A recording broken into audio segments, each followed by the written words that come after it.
ఎన్నో మందిని కట్టడానికి అనేక మందికి దారి చూపించారు. ఎందుకనో మరి ఆయనకి ఏదో తెలియని కలవరం, ఆయనలో ఏదో తెలియని శోధన ఆవరించినట్టుగా, ఇబ్బందులు పడుతున్నట్టుగా ఈ వయసులో నాకు ఆయన చూసి నాకు అలాగ అనిపిస్తూ ఉంది అని అయ్యగారి గురించి కొన్ని విషయాలు పాస్టర్ గారికి చెప్పారు. పాస్టర్ గారు అన్నారు, మీరు రేపు ఉదయాన్నే వెళ్ళండి, రేపు శనివారమే కదా అంటే ఆ ఉదయాన్నే వచ్చానండి. మందిరంలోకి ఉదయాన్నే వచ్చేటప్పుడు తలుపులు వేస్తున్నాయి, కూర్చొని ప్రార్థన చేసుకుంటున్నాను. ప్రార్థన చేసుకుంటుంటే దేవుని సేవకులు పాస్టర్ వచ్చి తలుపు తీశారు, నేనే కనిపించాను.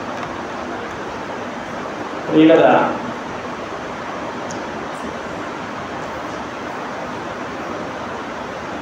సమర్పణ రాజయ్య గారి ద్వారా చాలామందికి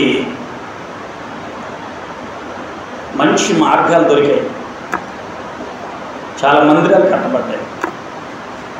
ఆ టైంలో నేను కూడా తిరిగేవాడిని, నాకు తెలియదు, చిన్నవాడిని తిరిగిపోని, కానీ నన్ను ఎవరు పట్టించుకుంటారు కాదు.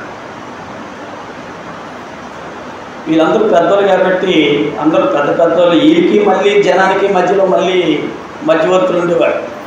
వాళ్ళు కోట్లు షూట్లు వేసుకోవాలి, ఆ గేటు దగ్గర నిలబడి వెళ్ళిపోతూ ఉండేవాడిని. ఎవరికి అయితే సమర్పణ రాజు గారి యొక్క చెయ్యి తగిలిందో వాళ్ళందరూ కూడా కుబేరులై ఉన్నారు. ఇప్పుడు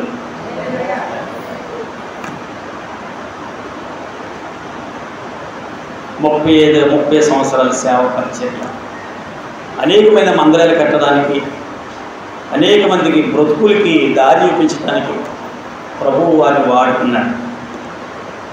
దేవునికి స్తోత్రము కలుగునిగా. హల్లెలూయా. ప్రియులరా, దేవుని పిల్లరా, మరి అలాంటి ఒక మంచి దైవజనుడు పక్కన కూర్చోవడానికి మేము యోగ్యులు కాము. వాళ్ళు తండ్రి సమానులు, పెద్దవాళ్ళు అయినా సరే వాళ్ళ దగ్గరికి వచ్చి వాళ్ళ పక్కన కూర్చొనే అవకాశం దేవుడు మాకు కలగజేశాడు.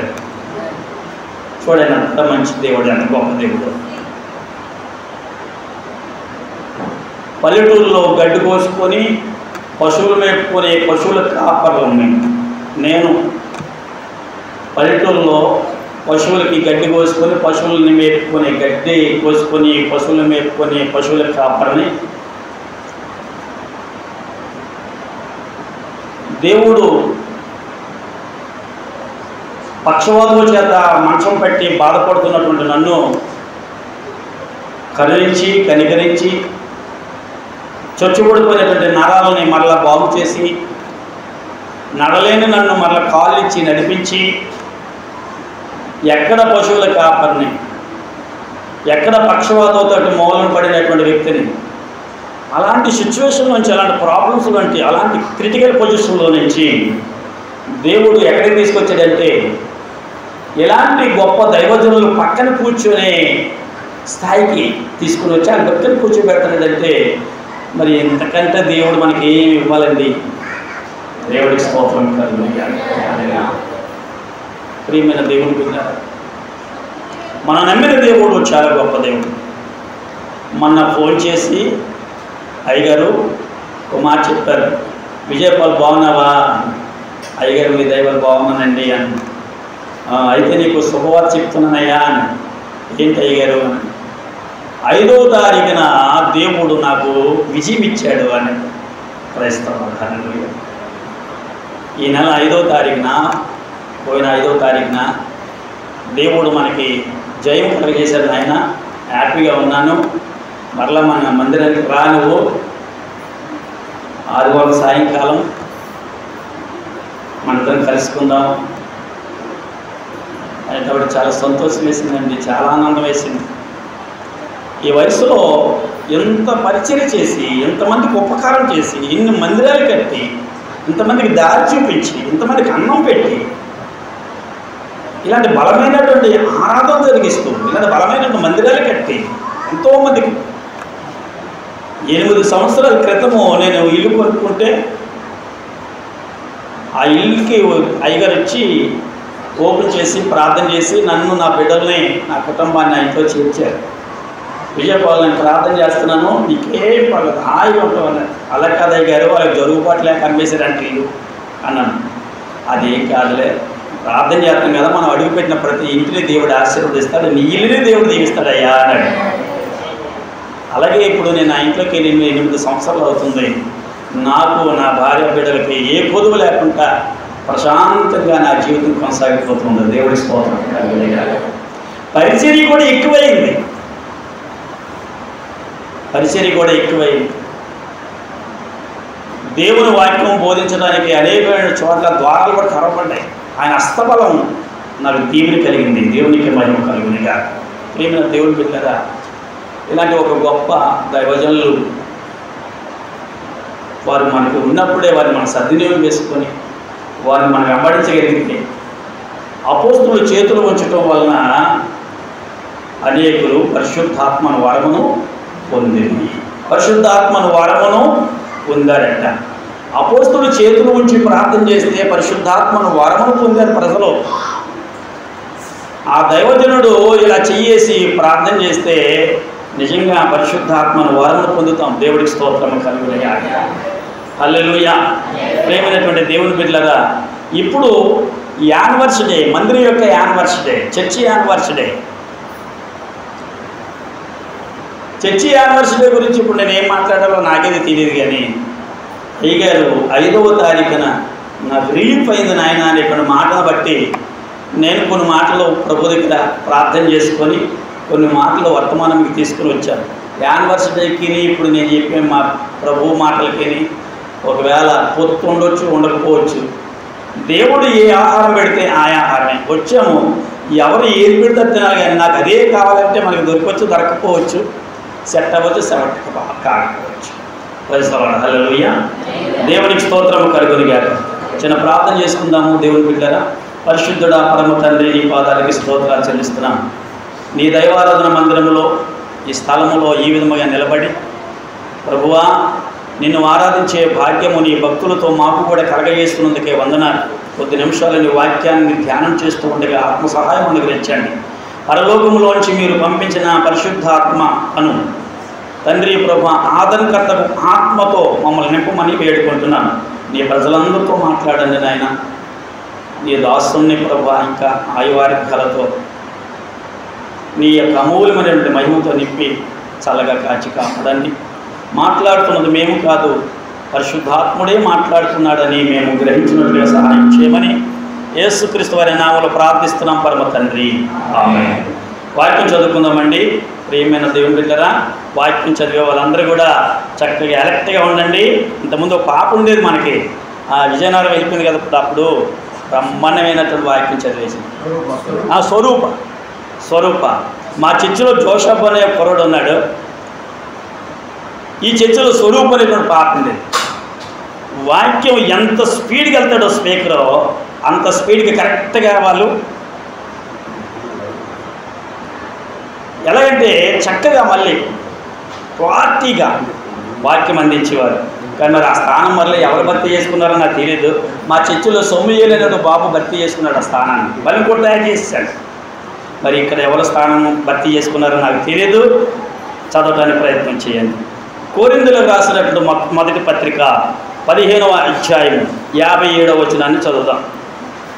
కొరింథీయులకు రాసిన మొదటి పత్రిక 15వ అధ్యాయము 57వ వచనం.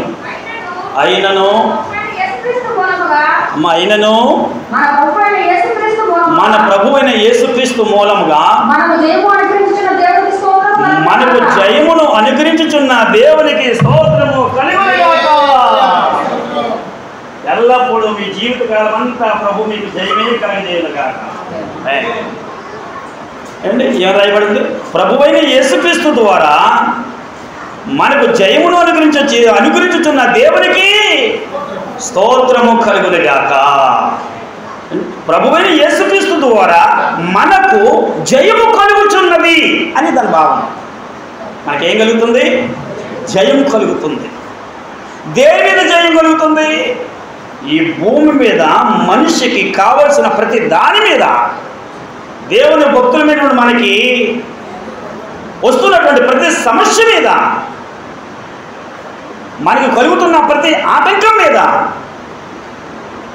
మన బ్రతుకు బాటలోని కలుగుతున్న ప్రతి ఆటంకాల మీద, పరలోకానికి వెళ్ళే మార్గములో అడ్డుపడుతున్న ప్రతి అడ్డు మీద, ప్రతి దాని మీద పరలోకములో నుంచి మనకి దేవుడు ఏం కలుగజేస్తాడంట?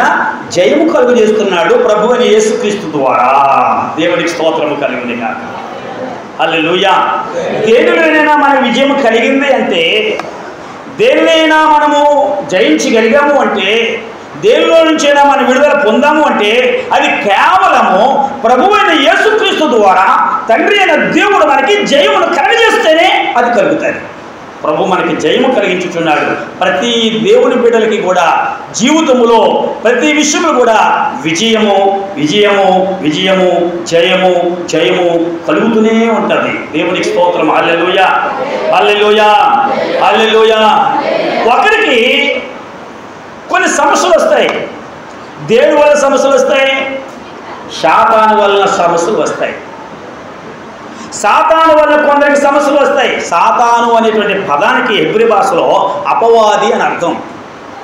అపవాది అంటే నేరము మోపువాడు, దేవునికి విరోధమైన కార్యములు చేయవాడు అని అర్థం. దేవునికి వ్యతిరేకమైన కార్యములు చేయవాడు అపవాది. శాతాను నేరము మోపువాడు అది బిరుదులు. ఒక్కొక్కడికి బిరుదులు ఉంది కదా. ఒకటి చూడండి, 4-5 బిరుదులు ఉంటాయి. ఆ స్టార్ ఈ స్టారు, ఆ స్టార్ ఈ స్టార్ పెట్టుకుంటామా? అపవాదికి కూడా బిరుదులు ఉన్నాయి, సాతానికి కూడా బిరుదులు ఉన్నాయి. సాతానికి సైతానికి ఉన్నటువంటి పదం ఏంటంటే అపవాది, నేరము మోపువాడు, దైవ వ్యతిరేకి. వీడి వలన దైవ ప్రజలకి, దేవుడి బిడ్డలకి, మనుషులకి శోధనలు కలుగుతూ ఉంటాయి. ఎప్పుడు కలుగుతాయి, ఎప్పుడు కలగవని కాదు. మనుషులమైన మనము, ఆత్మమైన మనము, ఈ రక్తమాంసాలు కలిగినటువంటి శరీరంలో ఉన్నంత కాలము శాతాను మనుషుని శోధిస్తూనే ఉంటుంది. యారు వస్తుంది, రేపు రాదు, రేపు వస్తుంది, ఎల్లుడు రాదని కాదు. ఈ మనిషికి ఉంది, ఆ మనిషికి లేదు, ఆ మనిషికి ఉంది, ఈ మనిషికి లేదని కాదు. రక్తమాంసాలతో కూడినటువంటి శరీరములోని మనిషిగా మనం ఉన్నంత కాలము శాతాను మనిషితో యుద్ధం చేస్తూనే ఉంటుంది, శోధిస్తూనే ఉంటారు.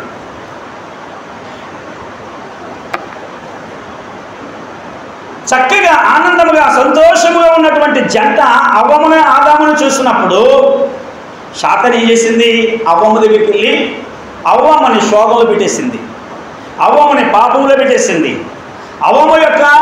అవ్వ ఆదాముల యొక్క సుఖ సౌఖ్యాలన్నింటినీ కూడా వాళ్ళని దూరం చేసింది, ఏదో నుంచి బయటికి తోసేసింది. కొంతమంది అంటారు చూడండి, ఈ ఏదో పాపం చేసి అందుకే అనుకుంటున్నాడు, ఏదో ఉంటుంది మనకు తెలియదు, అందువల్ల ఈ బాధ అనిపిస్తున్నాడు.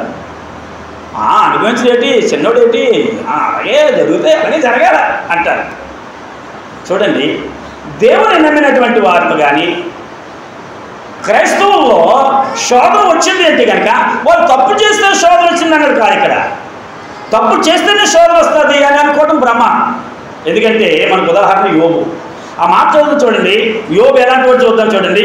యోబు గ్రంథము 1వ అధ్యాయం 6వ వచనం చదవండి. యోబు ఎలాంటి వాడో తెలుస్తుంది. యోబు 1:6లో యోబు ఎలాంటి వాడు? దేవదూతలు యెహోవా సన్నిధికి వచ్చు కాలమున ఆ సమయం ప్రతిష్ఠించింది, మీటింగ్ ఏర్పాటైంది. ఆ దినమున అపవాది ఆ దేవదూతల సమూహంలోనికి ఆ మీటింగ్లోకి వచ్చింది. అప్పుడు పరలోకముల నుండి దేవుడైనటువంటి యెహోవా అపవాదిని పిలిచి, నువ్వు ఎక్కడి నుండి వచ్చావు అని అడిగితే సాతాను అంటుంది, లేటుకి వెళ్ళి మీటింగ్ ఎట్టిందండి. దేవదూతలకి పరలోకంలో మీటింగ్ జరుగుతూ ఉంటుంది, మంత్లీ మీటింగ్. పాస్టర్ గారికి మంత్లీ మీటింగ్ జరుగుతుందా? ఎదగంటేడ మండలం, గాజుగ మండలం, సబ్బార మండలం, వస్తపర మండలం, లాలకోట మండలం, మూలంపర మండలం, సబ్బార మండలం, ఆ మండలం, ఈ మండలం, పాస్టర్ గారు అందరూ ఫెలోషిప్లు నెలకు ఒకసారి కూర్చుంటారు. Monthly meeting. మనకి వారం మీటింగ్ జరుగుతున్నప్పుడు పరలోకంలో కూడా దేవదూతలందరూ కూడా మీటింగ్ జరుగుతూ ఉంటుంది. ఆ మీటింగ్కి భూలోకంలో ఉన్నటువంటి దేవదూత అయినటువంటి సాతాను కూడా వెళ్ళాలి, తప్పదు. మంచోడని చెడ్డోడని మీటింగ్లో కలుసుకోవాలి. ఆ మీటింగ్కి వెళ్ళేటప్పుడు చూడండి, మంచోళ్ళు ముందుగా వెళ్ళిపోయి కూర్చుంటారు. దెయ్యాలు వెళ్దామా మానేద్దామా, వెళ్దామా మానేద్దామా, వెళ్దామా మానేద్దామా, వెళ్తే ఏం చెప్తారులే, వెళ్ళకపోతే ఏం చెప్తారులే, ఏం చెప్తారులేదో, పాట అయిపోయినా పర్లేదు, ఆరాధన అయిపోయినా పర్లేదు, లేటు వస్తాయి దెయ్యాలు అనేది.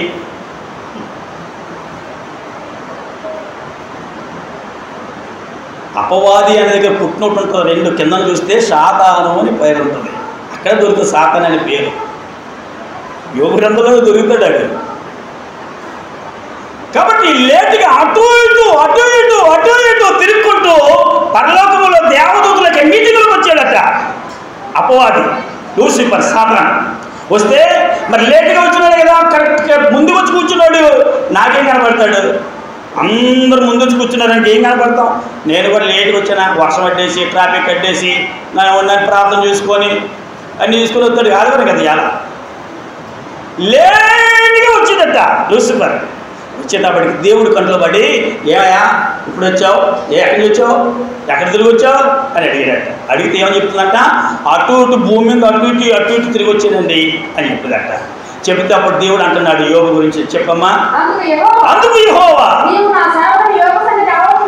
భూమి మీద ఉన్నటువంటి నా సేవకుడైనటువంటి యోబు గురించి నువ్వు ఆలోచించావా?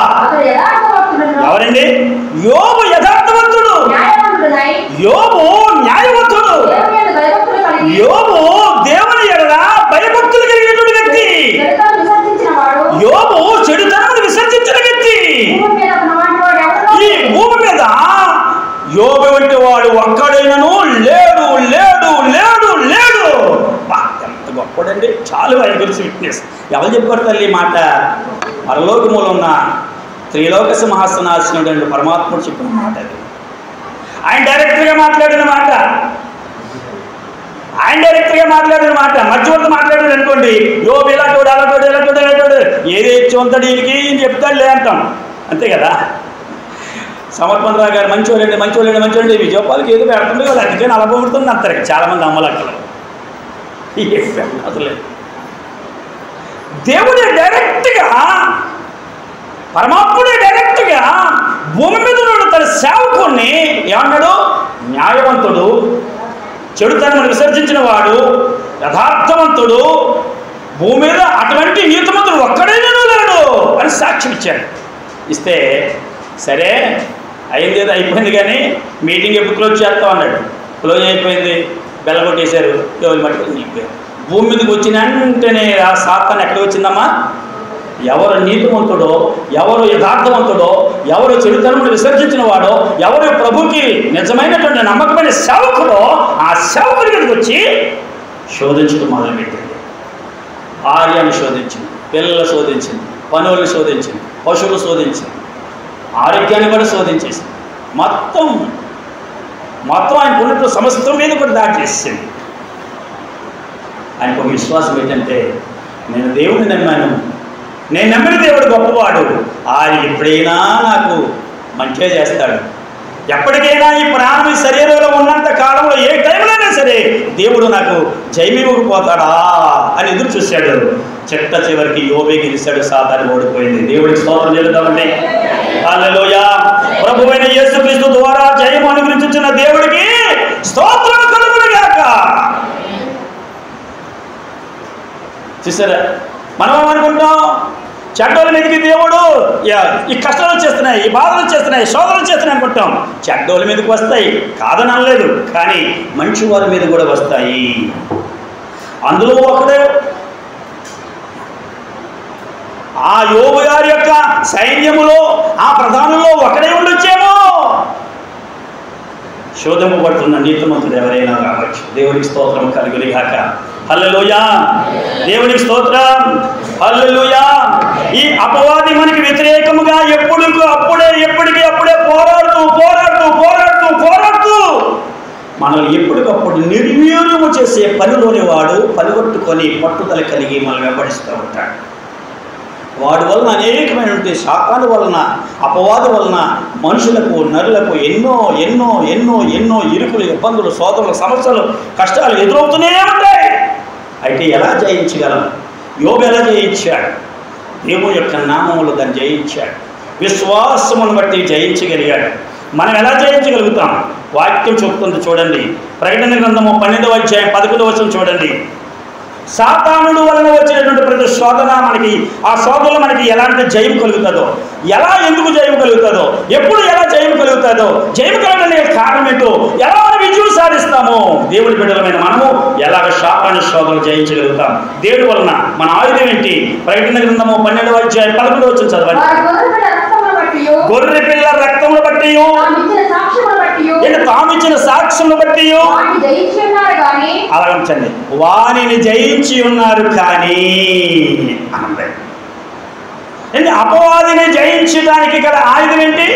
గొర్రె పిల్ల రక్తం. యేసు రక్తమే జయం, యేసు రక్తమే జయం. యేసు నామములో శోధన పోవుడుగాక, యేసు నామములో శోధన పోవుడుగాక, యేసు నామములో శోధన పోవుడుగాక.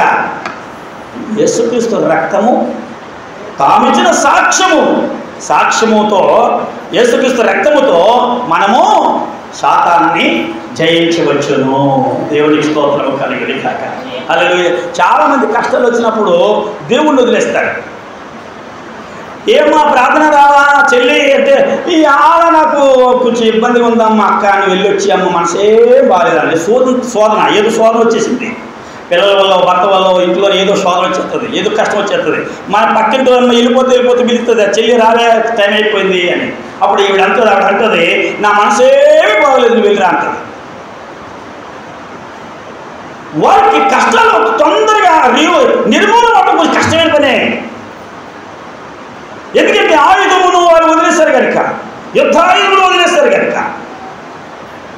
ఎప్పుడైతే కష్టం వస్తుందో, ఎప్పుడైతే బాధ కలుగుతుందో, ఎప్పుడైతే వేదన కలుగుతుందో, ఎప్పుడైతే శోధన వస్తుందో, అప్పుడు దేవుడి మందిరానికి వెళ్ళకపోవటం, దేవుడిని ఆరాధించకపోవటం, దేవుడి శక్తిని ఆశ్రయించకపోవటం, వాళ్ళ శోధన మరీ ఎక్కువ అవుతుంది. వాళ్ళ బాధ ఇంకా ఎక్కువైపోతాయి. వాళ్ళ సమస్య పెరుగుతుంది కానీ తరగదు. ఎన్ని కష్టాలు వచ్చినా, ఎంత బాధ కలిగినా, ఎంత దుఃఖం ఉన్నా, అక్క నేను కూడా వచ్చేస్తున్నాను, 2 ఇంటికాడ ఉంటే మనసేం బాగలేదు, అలాగొచ్చి మందులు కూర్చుంటానని ఆ బైబిల్ పట్టుకొని అలాగా కాళ్ళు ఇచ్చుకుని వచ్చి, కానీ ఆ వెనకాల కూర్చొని నిద్రైపోని పర్లేదు, అలా కూర్చుంటే దేవుని ఆత్మ వాళ్ళని తాగుతుంది. దేవునికి స్తోత్రము కలుగునిగా. దేవుని యొక్క కృప వాళ్ళని ఆవరిస్తుంది, దేవుని శక్తి వాళ్ళని తాగుతుంది. వారికి ఉన్నటువంటి సమస్య నుండి వారికి విడుదల కలుగుతుంది. ఆ సమస్య మీద వారు జయమును పొందుకుంటారు. దేవునికి స్తోత్రము కలుగునిగా. హల్లెలూయా. కనుక గొర్రె పిల్ల రక్తముతోనూ, తామిచ్చిన సాక్ష్యముతోనూ అపవాది యొక్క శోధనలను జయించవచ్చును. పోలీస్ స్టేషన్ తీసుకెళ్ళిపోయారు. మా ఊర్లో ఒక ఆవిడని మందు అమ్ముతుందని పోలీస్ స్టేషన్ తీసుకెళ్ళిపోయారు. ఇన్ని బ్యాందికాయలు దొరికాయి ఇంట్లో, ఇన్ని దొరికాయి. ఆ బ్యాందికాయలు తీసుకొని కొడుకుని తల్లి తీసుకుని వెళ్ళిపోయారు. అక్కడికి వెళ్ళిన తర్వాత కొడుక్కి కాలు ఇలా ఒలిగెత్తుంది. పోలీస్ స్టేషన్లో ఇన్ని బ్యాందికాయలు పట్టుకెళ్ళిపోయారు.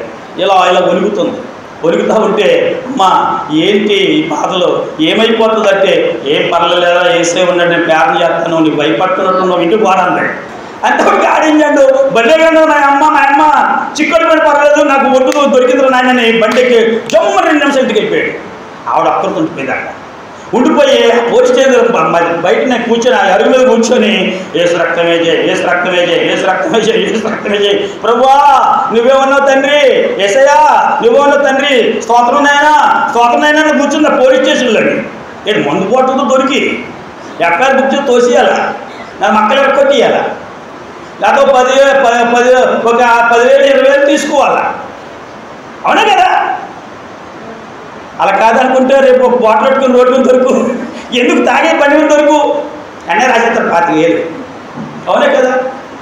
ఏసు రక్తమే నా దేవుడు అన్నాడు.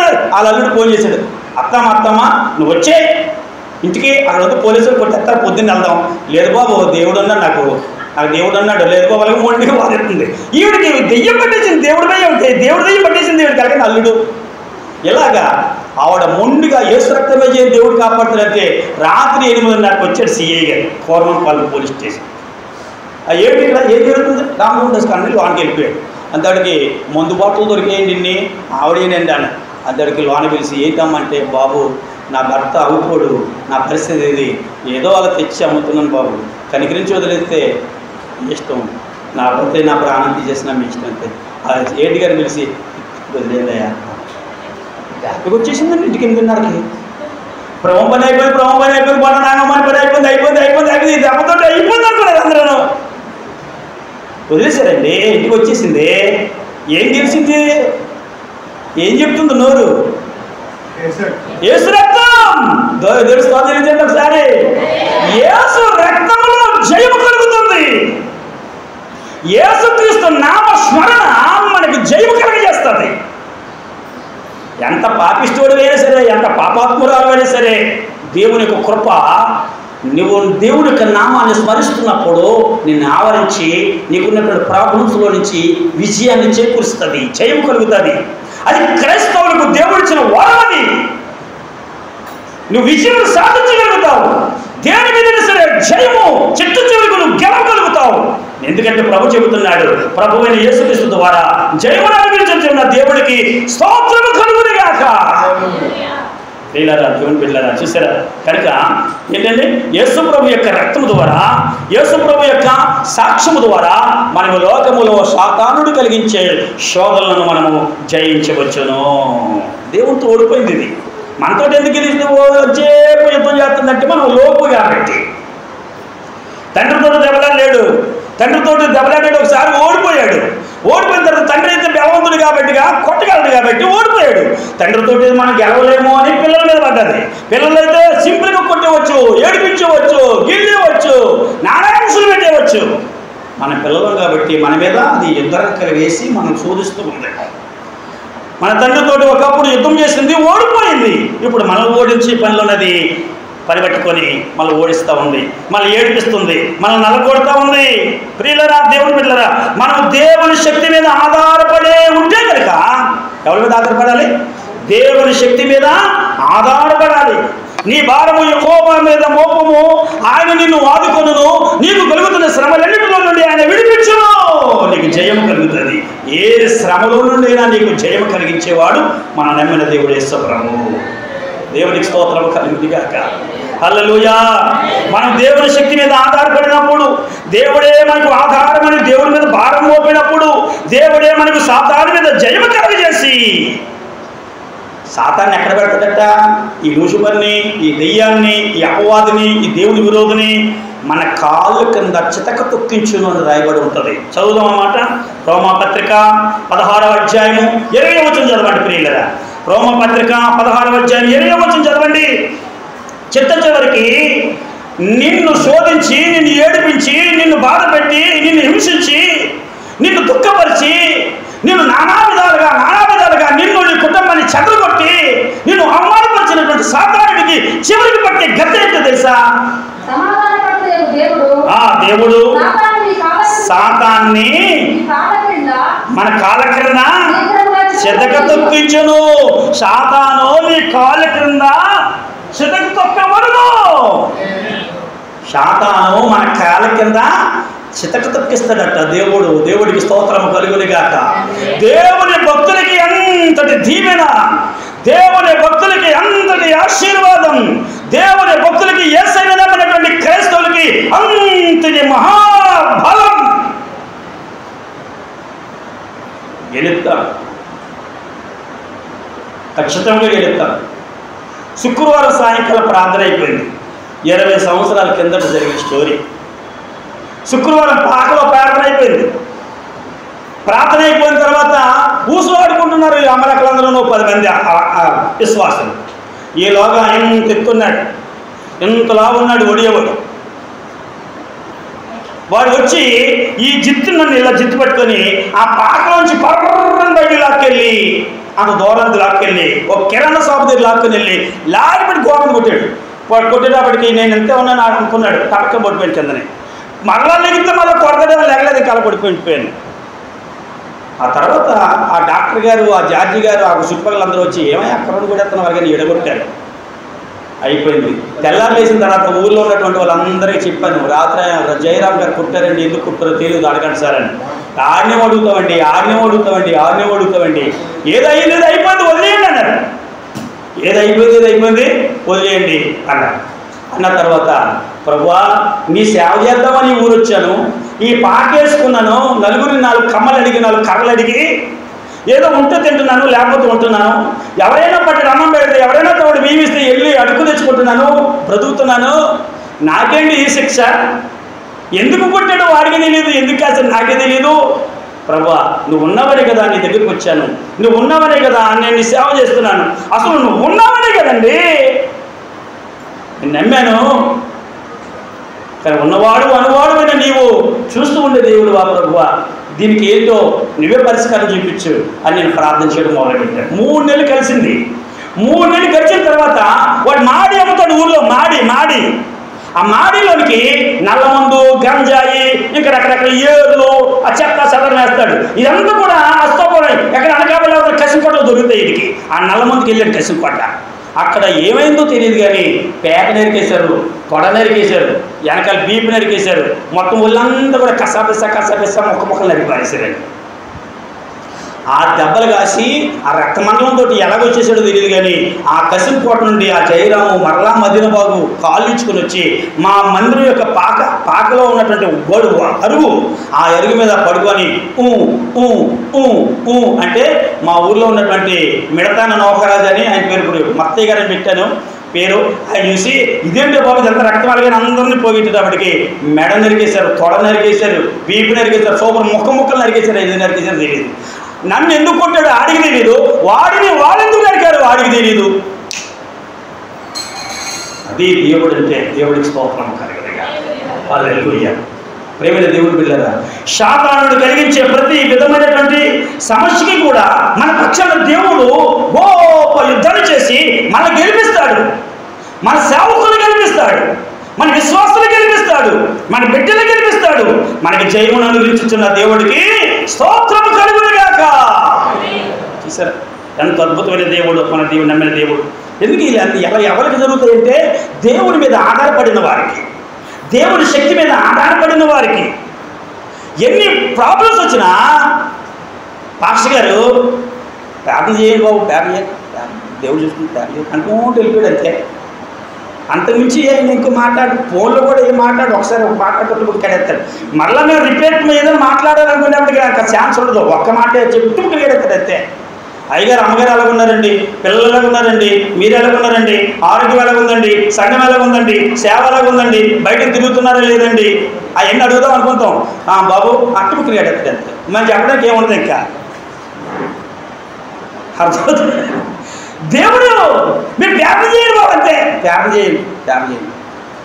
దేవుడి మీద విశ్వాసం, దేవుడి కొరకు బ్రతికిన బ్రతుకు, దేవుడి కొరకు చేసిన త్యాగం, దేవుడి కొరకు సమర్పించుకున్న సమర్పణ. పేతులు ఈ భార్య కంటే, ఈ పిల్లల కంటే, ఈ పడవల కంటే, ఈ ఒడవల కంటే, ఈ పాస్తుల కంటే, ఉద్యోగాల కంటే, ఈ ఉన్నటువంటి నీ జన్మస్థలం కంటే, నీకున్న వారందరికంటే నువ్వు ఎవరిని ఎక్కువగా ప్రేమిస్తున్నావు అంటే పేతురు అన్నాడు, నీకు తెలియదా ప్రభువా, నువ్వు ఎరుగుదు కదా. మళ్ళీ అడిగాడు, ఎవరు ప్రేమిస్తున్నావు? నీకు ఎరుగుదు కదా ప్రభువా. కాదు, ఎవరు ప్రేమిస్తున్నావు? అప్పుడు వ్యసనపడి పేతురు అంటాడు, ప్రభువా ఈ భార్య కంటే, ఈ పిల్లల కంటే, ఈ కొడుకుల కంటే, ఈ కూతుర్ల కంటే, ఈ మనవల కంటే, ఈ మనవరాల కంటే, ఈ పడవల కంటే, ఈ వలల కంటే, ఈ ఆధిపత్యుల కంటే, ఈ అధికారుల కంటే, జన్మస్థలం కంటే నిన్నే ఎక్కువగా ప్రేమిస్తున్న సంగతి నువ్వు ఎరుగుదువో. అలా సీయోను భరియోనా, నువ్వు ధన్యుడవు. నువ్వు పేతురువు కాదు, నువ్వు సీమోను కాదు, పేతురువి. నువ్వు బండవి, నువ్వు రాయివి. నీ మీద సంగమం నిర్మిస్తాను. భూమి మీద నువ్వు ఏది ఇప్పుతావో అది ఇప్పబడుతుంది, ఏదైతే మూస్తావో అది మూతపడుతుంది. నీ మీద నేను సంఘాన్ని నిర్మిస్తాను. ఆయన నువ్వు ధన్యుడవు. దేవుడి మీద ఆధారపడేవాడు దేనినైనా జయిస్తాడు. దేవుడికి స్తోత్రము కలగలిగా. దేవుడి మీద ఆధారపడేవాడిని దేవుడు దేనిలో నుంచి అయినా విజయాన్నిచ్చి గెలిపిస్తాడు. మనకి జయమును అనుగ్రహించుచున్న దేవుడికి మహిమ కలుగునుగాక. హల్లెలూయా. దేవుడికి స్తోత్రం. దేవుడు ఉన్నాడని విశ్వాసం అండి. ప్రతిదానికి ఏముంది సమస్య వచ్చిందనుకోండి, దేవుడు ఉన్నాడులేండి బెదరం. 5 రామలెక్కలు డెవలప్ చేసింది అనుకోండి, ఏ చెల్లి అంత ఊరుకున్నావు, కొట్టలేవు నువ్వు, నేనైతేనా తాటి తీసేద్దును, ఏమే ఊరుకున్నావు, బ్యాగ్ అడిగేసి జిత్తు పీకోవాల్సింది, ఎందుకు ఊరుకున్నావు అంటే ఈ అమ్మ అంటది, దేవుడే ఉన్నాడక్క, దేవుడే చూసుకుంటాడక్క. ఏంటది? విశ్వాసం. పరీక్షలు రాసిన పిల్లలు ఏమవుతుంది, బాగా చదవడంటే మీ అబ్బాయి, బాగా చదవడంటే మీ అబ్బాయి, అలా తిరుగుతాడంటే ఎలా తిరుగుతాడంటే గాలిడంట, దేవుడు ఉన్నాడులే అప్ప, దేవుడు చూసుకుంటాడు. ఉద్యోగం టెస్ట్కి వెళ్ళాడా, అవుతుందా? అంతకంటే పెద్ద పెద్ద చదువులు జ్ఞానవంతులు వెళ్ళారమ్మా, ఏమవుతుంది, దేవుడు ఉన్నాడులే అక్క. ప్రతిదానికి దేనికి, ప్రతి సమస్యకి దేవుడు ఉన్నాడనే విశ్వాసం, ఆ విశ్వాసం మిమ్మల్ని గెలిపిస్తుంది. మొదటి యోహాను పత్రిక 5వ అధ్యాయము 4వ వచనం చదవండి. మొదటి యోహాను పత్రిక 5వ అధ్యాయము 4వ వచనం. దేవుని కుమారుడిని నమ్మిన వాడు తప్ప లోకమును జయించిన వాడు ఎవడు? లోకమును జయించినటువంటి విజయము మన విశ్వాసమే. దేవునికి స్తోత్రం కలుగునుగాక. దేవుని కుమారుడని యేసుక్రీస్తుని నమ్మిన వాడే లోకాన్ని జయించగలడు. ఈ లోకాన్ని జయించే విశ్వాసము, జయము, విజయము మనకి దేవుడి మీద ఉన్నటువంటి విశ్వాసం, నమ్మకం, అది అక్కడ రాయబడింది. మన విశ్వాసం అంట ఈ లోకాన్ని జయింపజేస్తుంది. మన దేవుని నమ్మాం కనుక, దేవుడి మీద ఆధారపడ్డాం కనుక, ప్రభువా నువ్వు చూసుకో, దేవా నువ్వు చూసుకో, దేవుడు మాకు సహాయం చేస్తాడులే. ఏదో ఒక రోజున దేవుడు చూడకపోతాడా? ప్రభువే మాకు విజయాన్ని ఇస్తాడు, ప్రభువే మాకు విడుదల ఇస్తాడని ఎవరైతే దేవుడి మీద భారం కలిగి ఉంటారో వారి విశ్వాసమే వారికి జయము కలుగజేస్తుంది. లోకమును జయించిన విశ్వాసం, లోకమును జయించిన విజయము మన విశ్వాసమే. దైవ కుమారుడని యేసుక్రీస్తుని నమ్మిన వాడు తప్ప ఎవడని లోకమును జయించగలిగిన వాడు? యేసుక్రీస్తు నా రక్షకుడని, నా దేవుడని, నా ప్రభువు అని, ఆయన నా కొరకు ప్రాణం పెట్టాడని, నా కొరకే పరలోకం నుంచి భూలోకానికి దిగి వచ్చాడని, ఆయన కొరకు నేను బ్రతకాలని, ఆయన ప్రకటించాలని, ఆయన కొరకు అనేక మంది భక్తులను సమకూర్చాలని నిశ్చయించుకుని దేవుడి కొరకు బ్రతికే వాడికి ఈ భూమి మీద ఘన విజయం కలుగుతుంది. దేవుడికి స్తోత్రం కలుగుతుంది. రెండుసేపు పైకెత్తి దేవుడికి ఒకసారి కోపం విజయం వద్దా మీకు? అలాగైపోతాం, ఇలాగైపోతాం, ఇలాగైపోతాం, అలాగైపోతాం, ఇలాగైపోతాం, అలాగైపోతాం అంతే. హల్లెలూయా, హల్లెలూయా, హల్లెలూయా అంతరా. నీకు విజయం కలుగుతుందిరా నాయన అంటే ఇలా చూస్తారంటే బాబు. దేవుడి స్తోత్రం చెల్లించండి. హల్లెలూయా. యెషయా గ్రంథము 28:16. యెషయా గ్రంథము 28 అధ్యాయం 16 వచనం. యెషయా గ్రంథము 28 అధ్యాయము 16 వచనం.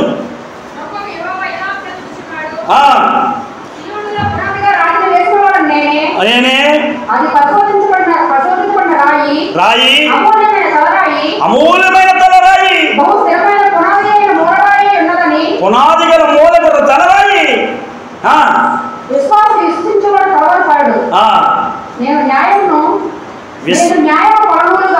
విశ్వసించేవారు కలవరపడరు, విశ్వసించేవారు కలవరపడరు. ఎవరు విశ్వసించేవారు?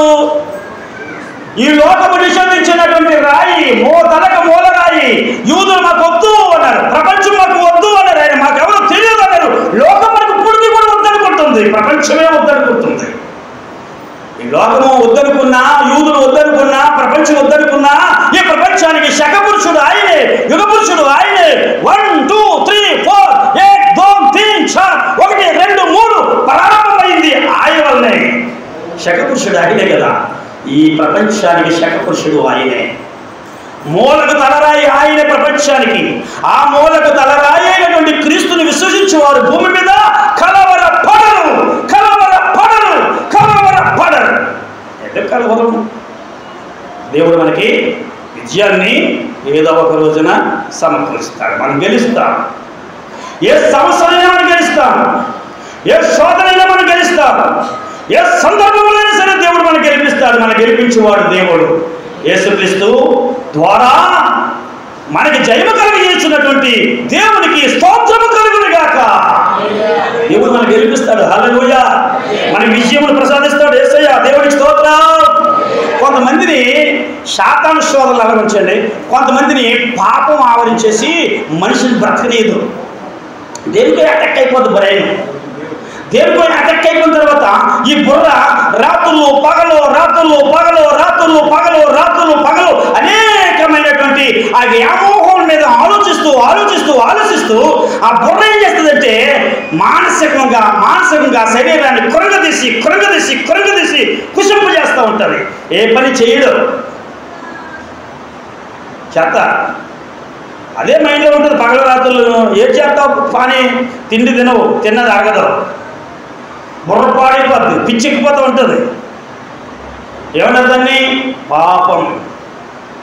సాతాను ఏం చేస్తుందంటే మన పాపాన్ని ప్రేరేపించినట్లుగా చేస్తుంది, పాపాన్ని చేయడానికి అవకాశాలు కల్పిస్తుంది, పాపం చేసేదానికి ప్రేరేపణగా చేస్తుంది, ఆ పాపంలో పడిపోయేటట్టుగా మనం తోసుకొని వెళ్ళిపోతుంది, పాపానికి మనం బానిస చేస్తుంది. పాపానికి బానిస చేసిన తర్వాత మన శరీరానికి అనారోగ్యం వస్తుంది, అనారోగ్యం వచ్చిన తర్వాత అనారోగ్యం కలగజేసి మనల్ని అలా అలా అలా అలా అలా అలా అలా దేవునికి దూరం చేసి అక్కడి నుంచి నరకానికి ఈడ్చుకుని వెళ్ళిపోతుంది. పాపాన్ని ఎలా జయిస్తాం? పాపమును జయించడానికి మనకు ఆయుధం ఏంటి? మన శరీరంలో మనం నివసించినంత కాలము సాతాను మన మీద దాడి చేస్తూనే ఉంటుంది. పాపమును జయించే శక్తి కూడా దేవుడు మనకి ఇచ్చాడు. మన దేహము దేవునికి ఆలయముగా మార్చుకోగలిగితే, దేవుడు మన హృదయాల్లో ఉంచుకోగలిగితే, దేవుని నామస్మరణ మన నోటులో ఎప్పుడు ఉల్లసించగలిగితే, ఉచ్చరింపజేసగలిగితే, దేవుని నామాన్ని నోటితో ఉచ్చరింపజేయగలిగితే, దేవుని యొక్క ప్రార్థన బలము హృదయంలో ఉంటే, దేవుని వాక్యం ఎప్పటికప్పుడు చదువుతూ ఉంటే, ప్రతి ఆదివారం దేవుని సన్నిధికి వెళ్తే, ప్రతి వారము ఉపవాసం ఉంటే, ప్రతి రాబడిలో 10వ భాగం దేవుడికి సమర్పిస్తే, దేవుడు నీలో నివాసం ఉంటాడు. ఎప్పుడైతే దేవుడు నీలో నివాసం ఉంటాడో అప్పుడు పాపము నిన్ను ప్రేరేపించినా, పాపములో పడడానికి సాతానుడు నిన్ను లాక్కలు ఈడ్చుకొని వెళ్ళిపోయినా, పాపమును జయించే శక్తి దేవుడు మనకి ఇస్తాడు. యేసు రక్తమే జయ, యేసు రక్తమే జయ, యేసు రక్తమే జయ అంటే వెంటనే ఆ పాపము మనకి దూరం అయిపోతుంది, అసహ్యం పడుతుంది. ఓ రాత్రి పగల ఫోన్లో చెప్తే ఇప్పుడు ఫోన్ చేసిందే చెప్తే సైతాను అంటే రాత్రులు పగలు రాత్రులు పగలు రాత్రులు పగలు రాత్రులు పగలు ఎదురు చూసి పిచ్చెక్కిపోయిన నువ్వే వచ్చే ఫోన్లు కానీ వచ్చే కబుర్లు కానీ సైతానా సైతానా అసహ్యం కలగజేసి మనకి ఆ పాపం మీద జయము కలగజేస్తుంది. దేవుడికి స్తోత్రం కలిగినగాక. పుష్టికర ఆరోగ్యం కలిగి ఉంటాం, దేవుని ఆరాధించగలుగుతాం, కష్టపడి సంపాదించగలుగుతాం, దేవునికి ఇవ్వగలుగుతాం, దేవునికి వెళ్ళగలుగుతాం, దేవుని కొరకు ఖర్చు పెట్టగలుగుతాం, ఆయు వర్గాలతోటి ఆనందముతోటి నిండు నూరేళ్ళు సజీవులుగా బ్రతకగలుగుతాం. ఎస్ఐ వాళ్ళ అన్ని ఉపకారాలు ఉన్నాయి. అయినా మారమోసి వచ్చిందా? దేవుని నమ్ముతున్నామా, దేవుని ఆరాధిస్తున్నామా, దేవుడికి నమ్మకం ఉంటున్నామంటే ఏదో నిర్లక్ష్యం, ఏదో బద్ధకం, ఏమీ చేయలేని పరిస్థితి, ఎన్నిసార్లు చెప్పినా చేయలేని పరిస్థితి మనుషులకి వస్తూనే ఉంది. దేవుడికి స్తోత్రం కలుగునిగాక. మన శరీరాలు దేవునికి ఆలయంగా మనం మార్చుకోగలిగినప్పుడు పాపాన్ని జయిస్తాం, శరీరాశని జయిస్తాం, నేత్రాశని జయిస్తాం, జీవపడంబాన్ని జయిస్తాం, సాతానుడు వచ్చే ప్రతి విధమైనటువంటి శోధన కూడా మనం జయించగలుగుతాము. దేవుడే మనకు గెలిపిస్తాడు. యేసుక్రీస్తు ద్వారా మనకి జయమును అనుగ్రహించుచున్న దేవుడికి స్తోత్రము కలుగునుగాక. కొంతమందికి పేదరికం, ఎంత సంపాదించినా పొద్దుగాడక తాగుతాడో మరి పేకటాడుతాడో, ఇంటికి రావు డబ్బులు. పోనీ ఆడవాళ్ళు మొగలు కష్టపడి సంపాదించినా సరే డబ్బులు కనిపించవు. ఎంత ఇద్దరు సంపాదించినండి, నలుగురు సంపాదించినండి ఇంట్లో బియ్యం ఉండవు. ఏదో రకమైన లేమి, ఏదో రకమైన పేదరికం ఒక ఇంటిని తినేస్తూ ఉంటుంది, ఒక్కొక్క బ్రతుకులు తినేస్తూ ఉంటుంది. ఒక్కొక్కరేమో ఒక ఇంట్లోని ఒకే పని చేస్తాడు, ఆ తెచ్చులో 500 చేస్తాడు, ఆడేమో మేడ మీద మేడ మేడ మేడ మేడ మీద మేడ కడతా ఉంటాడు, బండి మారిపోతే బండి మార్చేస్తుంటాడు, బండి పోతే బండి మార్చేస్తూ ఉంటాడు, చక్కటి తెల్లని బట్టలు వేసుకుని తిరుగుతూ ఉంటాడు. భక్తిపడు ఒకరికి ఎంత వచ్చినా సరే పేదరికం పేదరికం పేదరికం, అప్పు అప్పు అప్పు, ఇంట్లో నలుగురు పని చేసిన అప్పు అప్పు అప్పు, లేమి. నిజంగా నువ్వు దేవుడి మీద ఆధారపడగలిగితే, దేవుడికి ఇవ్వాల్సిన సమయాన్ని దేవుడికి ఇవ్వగలిగితే, నీ నోటిలోని దేవుడిని నువ్వు ఆరాధించి ఉచ్చరించగలిగితే, దేవుని నామస్మరణ నువ్వు చేయగలిగితే, ప్రభు మందిరానికి నువ్వు క్రమంగా ఎదగలిగితే, దేవుడి వరకు నువ్వు చేయగలిగితే, ఏదైనా ఉండి నువ్వు త్యాగంతో చేయగలిగితే, దేవుడు నీ హృదయంలో ఉంటే, నీ దేహము దేవాలయం అయితే, దేవుడి కొరకు నువ్వు ప్రాణం పట్టగలిగితే కనుక ఏమన్నాడు దేవుడు? లేమి మీద నీకు జయం కలుగుతుంది. దేవుడికి స్తోత్రం కలుగుగా. పేదరికాన్ని జయిస్తాడు. ఎవడైనా సరే, క్రైస్తవుడైన వాడు భూమి మీద ఎవరైనా సరే, ఏ దేశంలోనైనా సరే, ప్రపంచంలో ఎక్కడైనా సరే, దేవుడు నమ్ముకున్నవాడు ఎవడైనా పేదవాడిగా ఉండడేమో మీరు ఎంక్వైరీ చేయండి. కొంతమంది అంటారు యేసు ప్రభువు నమ్ముకుంటే కష్టాలేనండి, యేసు ప్రభువు సమలేనండి, పుట్టిదేనండి. ఆ పాస్టర్ అలా బతుకుతారు, అలా చెబుతారు, పుట్టిదేనండి, ఆశీర్వాదం ఆశీర్వాదం ఆశీర్వాదం అంటారు. యేసు ప్రభువు నమ్ముకుంటే కష్టాలు కష్టాలు కష్టాలేనండి. ఆ కష్టాలు కష్టాలు అని చెప్పేవాడు కూడా ఒకప్పుడు కూడు లేకుండా ప్రభు దగ్గరికి వచ్చి కోట్లు గడించాడు. ఆ కోట్లు గడించి కష్టాలను మనకు చెబుతున్నాడు. అందుకే నమ్మకండి. యేసయ్య నమ్మిన వాడిని దేవుడు తలగా నియమిస్తున్నాడు, తోకగా నియమించడు, అప్పిచ్చేవాడిగా నియమిస్తానన్నాడు, అప్పు పుచ్చుకునేవాడిగా నియమించడు, మొదటి వాడిగా నియమిస్తానన్నాడు, కనపడవాడిగా వచ్చాడు, నిన్ను దీనస్థితిలో నుంచి పైకి లేక దేవుడు యేసయ్య. కీర్తన కీర్తనకారుడు అంటాడు 23 కీర్తన 1లో ఏమన్నాడు? యెహోవా నా కాపరి, నాకు లేమి కలగదు.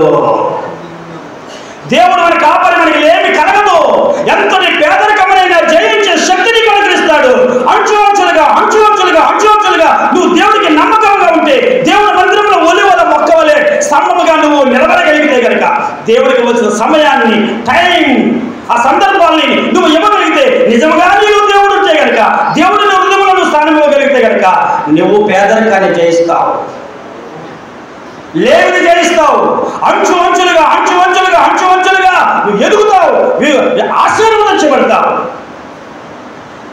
దేవుడు మనకి కాపరి, మనకి లేమి కలగదు. దేవుడు క్రీస్తు యేసునందు మన ప్రతి అవసరములు తీర్చును. దేవుడు మన ప్రతి అవసరములు తీర్చును.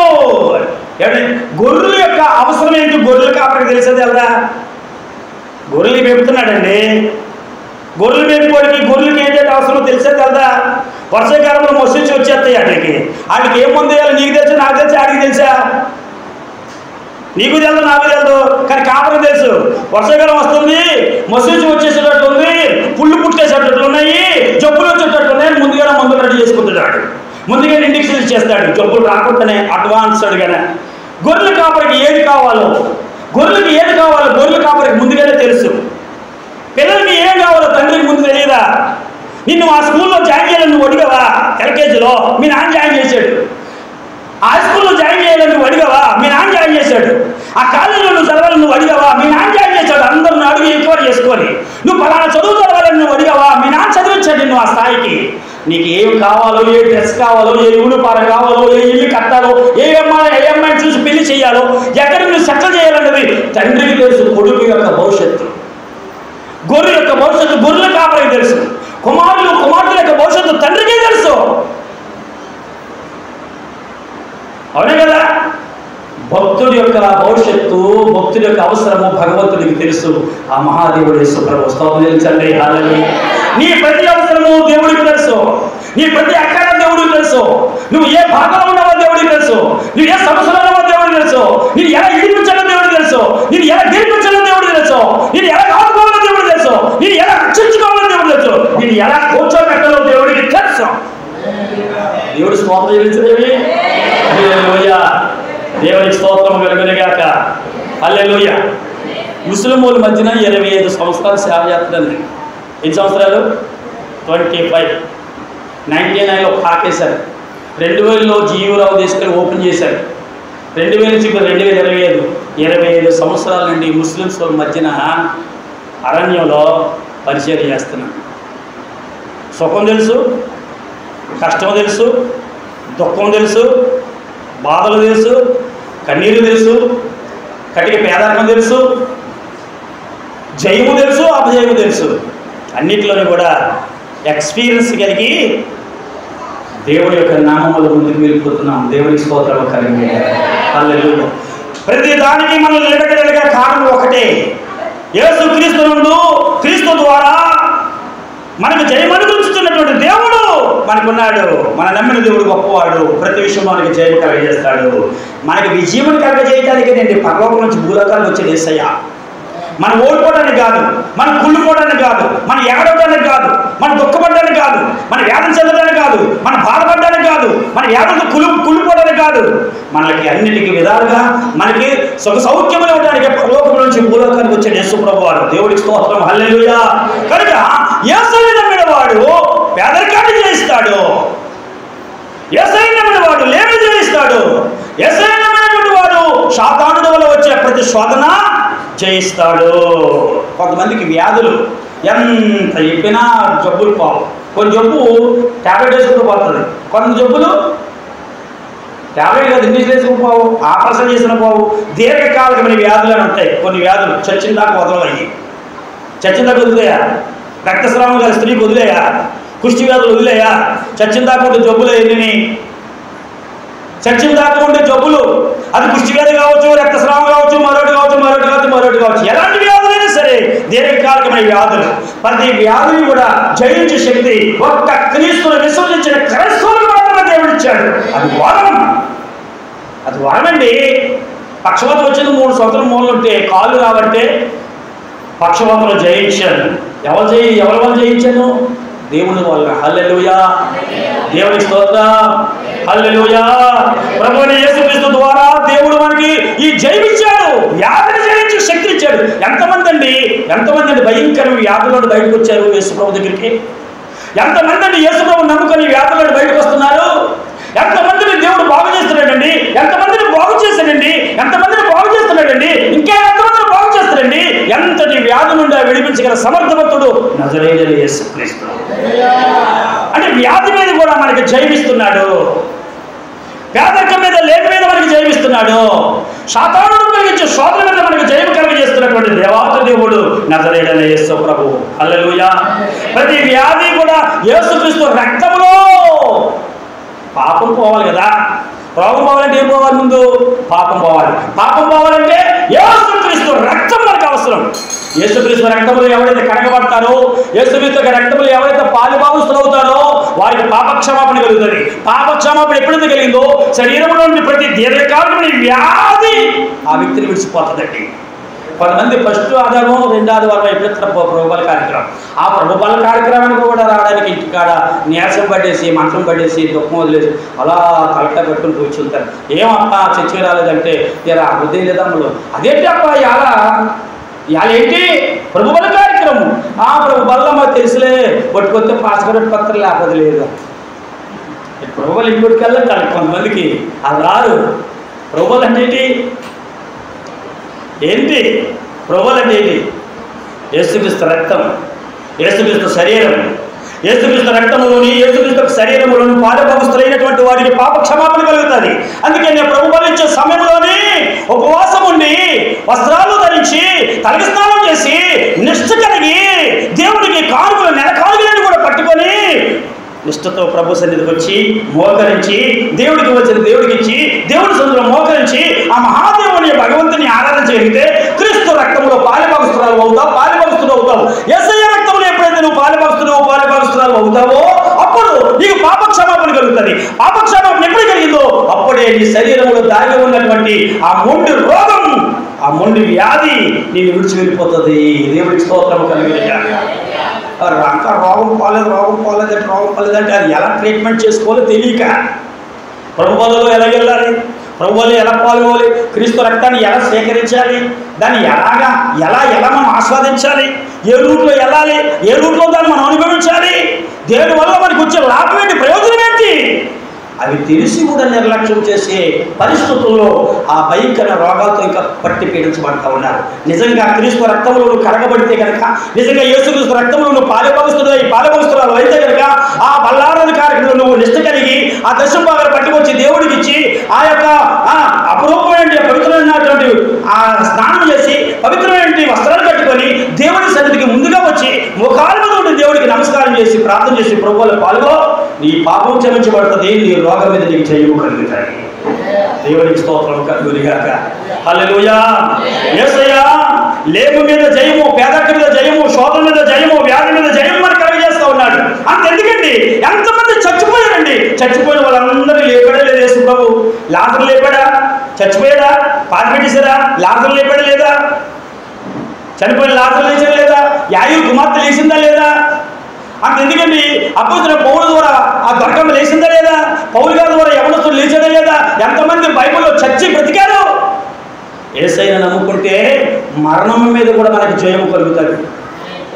హాస్పిటల్కి వెళ్ళిపోతే బ్లడ్ అంతా పోతే ఇక్కడ సరే మా పని అయిపోయింది చనిపోతాడు అనేటువంటి డాక్టర్ సర్టిఫికేట్ ఇచ్చేస్తే యేసు ప్రభువా నీవు ఉన్నవనైనా, ప్రభువా ప్రాణాన్ని కాపాడుతండి అని ప్రభు మీద ఆధారపడితే, ప్రభుత్వంలో వారు సమర్పణ కలిగి చేసుకోగలిగితే, ప్రభుత్వం వారు మొక్కుకోగలిగితే, ప్రభుత్వం వారు సమర్పణ కలిగి చేసుకోగలిగితే, ప్రభు మీద వాళ్ళు ఆధారపడగలిగితే చనిపోవలసిన వ్యక్తి బ్రతికించి వస్తారు.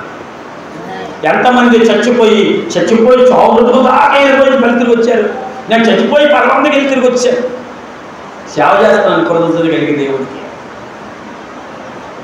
గడ్డి కోసుకున్నాడు కదా, నీకు ఇదే పని మీరు అనుకున్నారేమో. ఆ రోజుల్లో నేను ఎలక్ట్రికల్ పాలిటెక్నికల్ చేశాను, అంటే స్టీల్ ప్లాంట్లో డీజీఎం అని నేను ఉద్యోగం చేస్తేనే. అర్థమైందా? నేను చదవలేదంటే ఎవరు నమ్మడు. 1000 మంది కాదు 10,000 మందిలో ఉన్నాను నేను మాట్లాడగలను, వాక్యం చెప్పగలను. కొమ్ములు తిరిగిన మొనగాలు కూర్చున్నాను వాక్యం చెప్పగలను. చదవలేదంటే ఎవడు నమ్ముతాడు? దేవుడికి 10 మంది కుష్ఠరోగులు వస్తే 10 మందిని బాగు చేశాడు. ఎంతమంది వచ్చారు యేసు ప్రభు దగ్గరికి? ఒక్కడే వచ్చి దేవుడికి నమస్కారం చేస్తున్నాడు. ఏమయ్యా 10 మందిని బాగు చేశాను, ఉన్నవా 9 మంది అంటే నాకు తెలియదు ప్రభు, నేను మాత్రం రాగలిగాను. కృతజ్ఞత 10 మంది బాగుపడితే ఒక్కడు మాత్రం ప్రభు దగ్గరికి వస్తున్నాడు. 10 మంది ఆశీర్వదించబడితే ఒక్కడు మాత్రం దేవుడికి కృతజ్ఞత కలిగి ఉంటున్నాడు. ఈ రోజు మనం కట్టే బట్ట కానీ, తినే ఆహారం కానీ, ఉన్న వస్తువులు కానీ, ఉన్న సదుపాయాలు కానీ ఎన్ని కూడా దేవుడి సేవకు అభిషేకం కాదా? దేవుడి మందిరంలోని దీవుని కాదా? ప్రభు యొక్క ఆశీర్వాదాలు కాదా? ఎంతమంది కృతజ్ఞత కలిగి దేవుడికి నమ్మకంగా ఉంటున్నామో, దేవుడికి మనం ఇవ్వాల్సిందే మనం ఇవ్వగలుగుతున్నాం. కనుక యేసయ్య మరణం మీద కూడా మనకి విజయం, ఆయన కూడా మన కొరకు మరణంతో పోట్లాడాడు. ఒకడు వచ్చాడట యేసు ప్రభు దగ్గరికి వచ్చి, యో నీకు నాకు ఫైటింగ్, మన ఇద్దరికి ఒక పందెం అయ్యా అన్నాడట. మన ఇద్దరికి ఒక పందెం. ఏంటో పందెం చెప్తాను ఆలోచించు. నువ్వు నన్ను ఒక్క మాట కూడా అడగకూడదు, కర్ర తీసుకొని కొట్టకూడదు, నోరు విప్పి శపించకూడదు, నా మీదకి ఒక్క మాట కూడా నువ్వు మాట్లాడకూడదు. నేను ఏం చేస్తే నువ్వు పడి ఉండాలా, చెత్త చివరికి చంపేస్తాను, చచ్చిపోవాలా. నువ్వు నా మీద దాడి చేయకూడదు, నేను చంపేస్తాను, నిన్ను కొట్టేస్తాను, నేను ఎన్నో చిత్రహింసలు పెడతాను, నువ్వు మాట్లాడకూడదు, నేను చంపేస్తాను. చంపేసిన తర్వాత నువ్వు బ్రతకాలా, అప్పుడు నువ్వు నన్ను జయించిన వాడు అవుతావు. ఇదే బంధం ఒప్పుకుంటావా? ఈ పోటీకి ఒప్పుకుంటావా? నీకు నాకు పోటీ. నిన్ను గుణపంత పొడుపుతాను డొక్కలోని, కాళ్ళు చేయికి కూడా ఎంత మేకలు దిగ్గొడేస్తాను, ఎనభ మేకలు తలనిండా దిగ్గొడేస్తాను, కొర్రలతోటి తొక్కలు ఊడిపోయినట్టు కొట్టి చెమట తాగేస్తాను, మండుడి ఎండలోని శిలువ మీద ఎండబెట్టి చంపేస్తాను. చచ్చిపోయిన తర్వాత నువ్వు నా మీదకు ఫైటింగ్ రాకూడదు, యుద్ధం చేయకూడదు, మాట్లాడకూడదు, వ్యతిరేకంగా మాట్లాడకూడదు, శపించకూడదు, అమ్మా బొమ్మ అనకూడదు. నువ్వు అలాగా అనుభవించాలి. చచ్చిపోతావు. చచ్చిపోయిన తర్వాత నేను మళ్ళీ తీసుకెళ్ళి గోతులకు కట్టేస్తాను. అప్పుడు ఆ గోతులోంచి నువ్వు బయటికి రావాలా. ఇదే మన దగ్గర పందెం. అలా నువ్వు రాగలుగుతూ నువ్వు గెలిచిన వాడు అని అర్థం. ఒప్పుకుంటారండి ఎవడన్నా? ఏ ఒక్కడైనా ఎలాంటి యుద్ధం ఒప్పుకున్నాడా? ఎలాంటి ఫైట్కి ఎవడైనా ఒప్పుకున్నాడా? మరణించి తిరిగి లగాలి.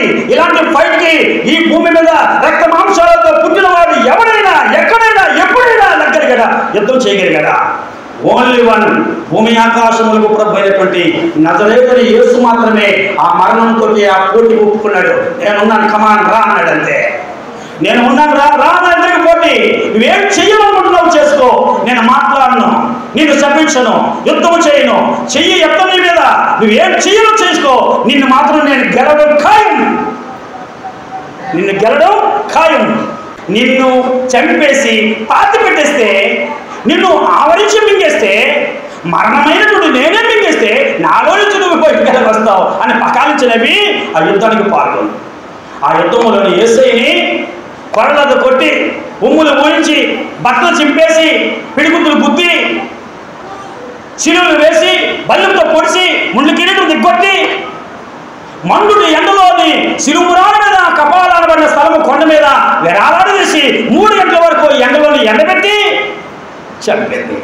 చంపిన తర్వాత తీసుకుని వెళ్ళి సమాధిలో పెట్టి పెద్ద కాయ పూసేశారు, మట్టిలో కట్టేశారు. అప్పుడు అయిపోయింది. చచ్చిపోయిన వాడు ఈ భూమి మీద సృష్టిలో ఈ 1800 కోట్ల సంవత్సరాలు ఎవడో లగలేకపోయాడు. వాడి దేవుడైనా, దెయ్యమైనా, దేవతైనా, మనిషి అయినా ఎవడైనా కానీ రక్త మాంసాలతో పుట్టినవాడు ఎవడు కూడా నన్ను గెలిచిన వాడు లేడు ఆహా అన్నాడు. 3 రోజుల తర్వాత యేసుస్వామి మరణం యొక్క గర్భాన్ని చీల్చుకొని ఆ మరణం యొక్క గర్భము నుంచి బయటకు వచ్చి నిలబడి, ఓ మరణమా నీ విజయం ఎక్కడా, ఓ మరణమా నీ ముళ్ళు ఎక్కడా, మరణం యొక్క ముళ్ళను విరిచిన వాడు నజరేయుడైన యేసుక్రీస్తు. చెప్పండి, యేసు మహారాజుకే, మరణమును జయించి తిరిగి వచ్చిన మహాదేవుడైన యేసు ప్రభువుకే మహిమ కలుగునుగాక. మరణమును జయించాడు. నీకిచ్చే వాగ్దానం ఏంటంటే, నన్ను నమ్మిన నా ప్రజలు కూడా, నా భక్తులు కూడా మరణం మీద వాడికి నేను అధికారం ఇస్తున్నాను. మరణమును జయిస్తారు. మీరు మరణమును జయిస్తారు. మరణం మీద మీకు నేను అధికారం ఇస్తున్నాను. లేమిని జయిస్తారు మీరు, మా వ్యాధిని జయిస్తారు మీరు, మరణమును జయిస్తారు మీరు, శాతానుడు పెట్టే ప్రతి శోధన కూడా మీరు జయిస్తారు, పాపమును సైతం మీరు జయించి గెలుస్తారు. చేశారు. ఓ ప్రభువైన యేసుక్రీస్తు ద్వారా జయమును అనుగ్రహించుచున్నటువంటి మనకు జయమును అనుగ్రహించుచున్న దేవుడికి స్తోత్రము కలుగునుగాక. ఎంత గొప్ప దేవుడు యేసు ప్రభు, ఎంత గొప్ప దేవుడు యేసు ప్రభు. చేతుల కర్రనా, శంకలో గొరిపిల్లనా, ఇక్కడ తల కనబడుతుందా యేసు ప్రభు అంటే? యేసు ప్రభు మహోన్నతమైన సర్వాధికారం గల దేవుడు, సర్వశక్తి గల దేవుడు. మనకి కూడా అనేకమైన సమస్యల మీద, లోకం మీద జయమిచ్చిన దేవుడు. వ్యాధి మీద జయమిచ్చాడు, మరణం మీద జయమిచ్చాడు, లేమి మీద జయమిచ్చాడు, శాతాను శోధన మీద జయమిచ్చాడు, పాపం మీద జయమిచ్చాడు. పాపమును కూడా జయించగల శక్తి దేవుడు మనకి ఇస్తా ఉన్నాడు. అంత గొప్ప దేవుడు యేసు ప్రభువారు. చెట్ట చివరికి పాతాళం ఉంటుంది. ఇది మనుషులకు కనబడదు. ఏం కనబడదు? అన్నీ కనపడతాయి. భూమి మీద ఉన్నటువంటి దృశ్యమైన ప్రతిదీ కనపడుతుంది. అదృశ్యమైనది ఒకటి ఉంది, కన్నీ కనపడది. భూమి కింద పాతాళం, ఆకాశం మీద పరలోకం. ఆకాశం మీద పరలోకం కనపడదు, భూమి కింద పాతాళం కనపడదు. పాతాళంలో పక్కపక్క మండుతున్న అగ్నిగుండం ఉంది. పరలోకములోని నెమ్మది పొందు స్థలమైనటువంటి మోక్షరాజ్యం ఉంది. అది కంటికి కనబడదు, అదృశ్యమైనవి.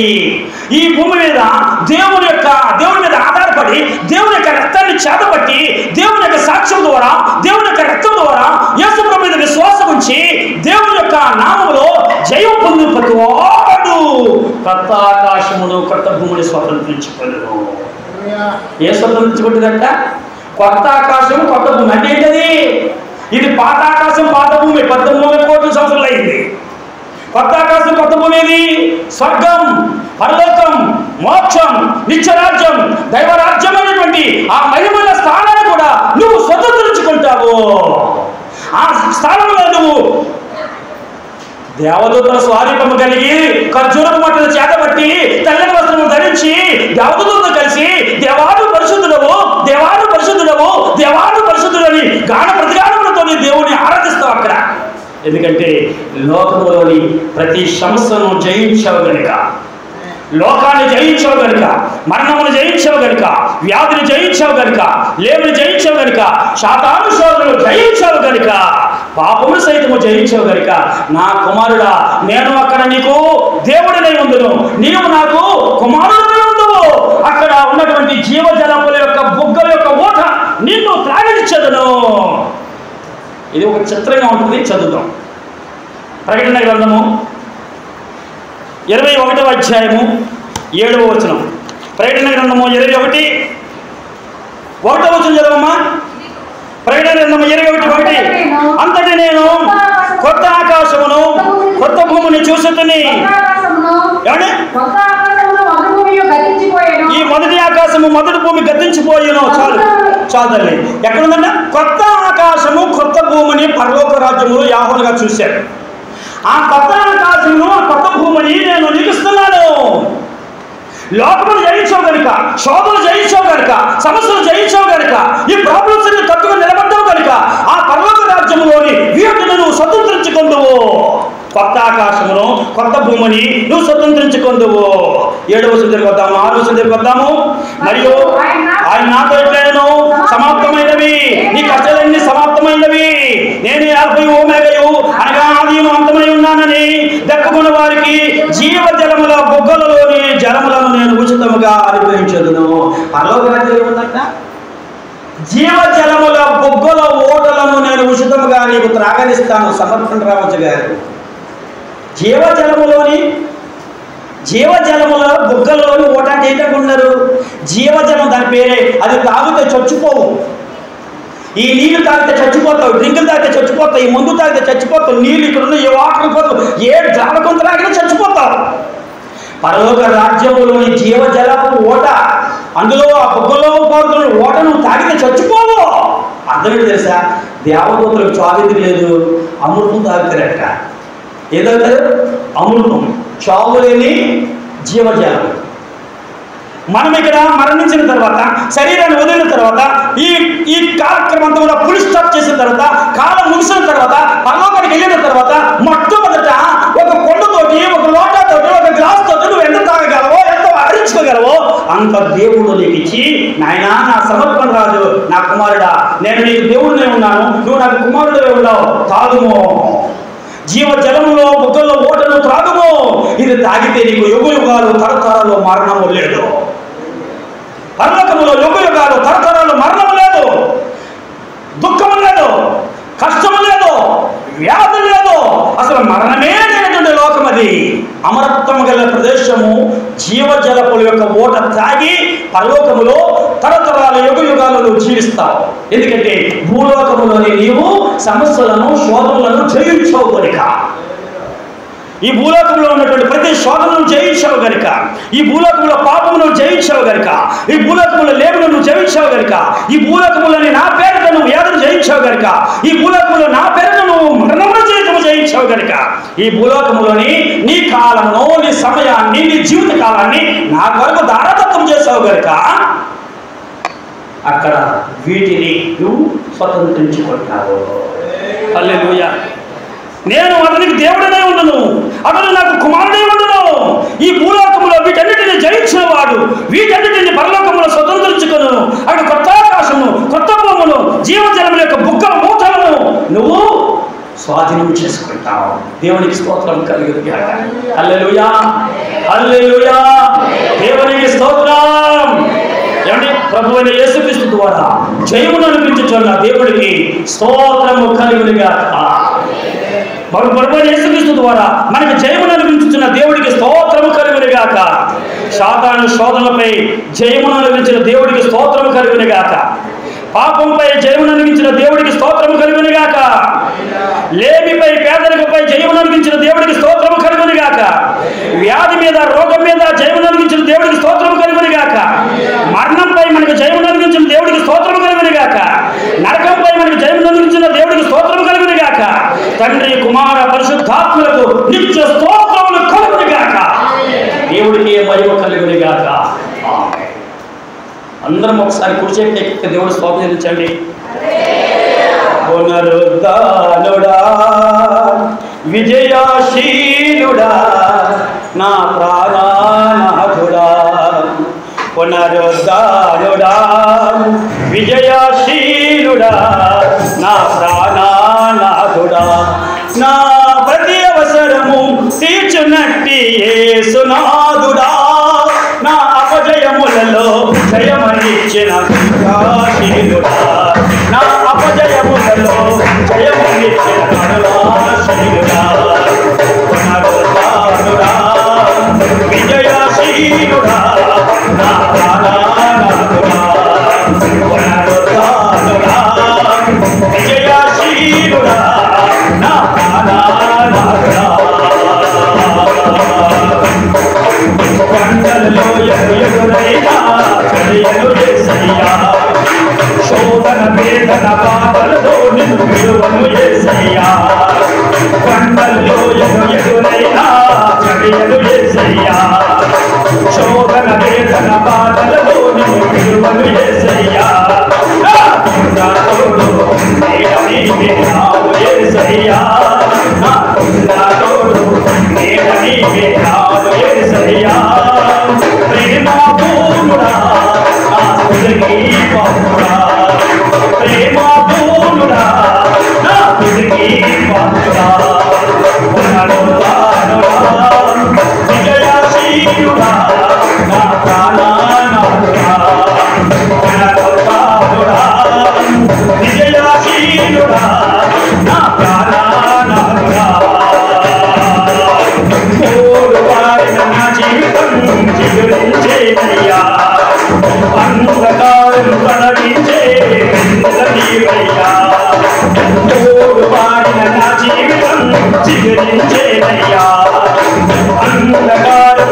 జయమిచ్చి ఇచ్చిన కరుణాశీలుడు.